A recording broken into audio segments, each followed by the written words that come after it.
3/12/2024 ইংরাজি রোজ মঙ্গলবার সকাল 11টায় খোকসা অবৈধ ফুটপাত দখলমুক্ত অভিযান পরিচালনায় 3 দোকান ব্যবসায়ীকে জরিমানা করেন।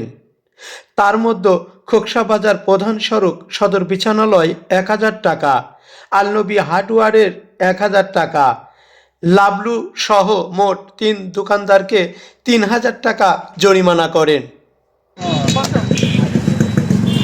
মানুষ কিভাবে রাস্তায় চলবে কিভাবে?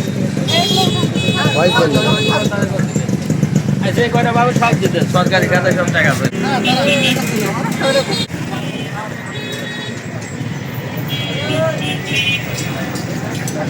কত আমার নাই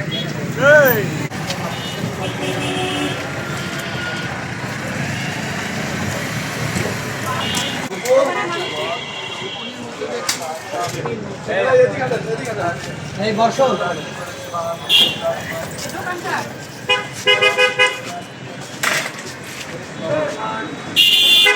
করা হচ্ছে তো এগুলা গোডাউনে রাখবো। আপনি এখন হচ্ছে এই টাইমে তো এটা করতে পারবেন না। আপনি করলে ভোরবেলা করবেন।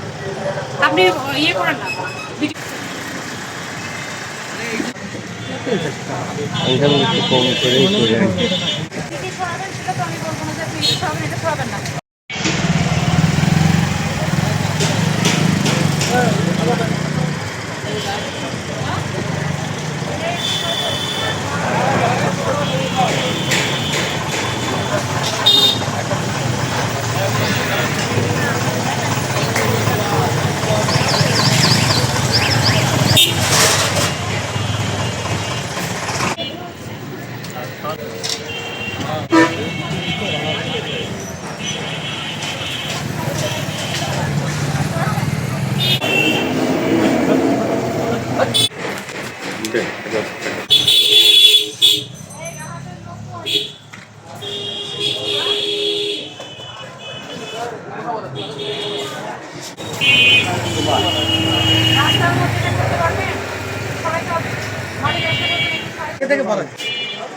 হচ্ছিল শাহিন, তারপরে হচ্ছিল গোলাম সরোয়ার, আর হচ্ছিল রবিউল। সবাইকে 1000 টাকা। 1000।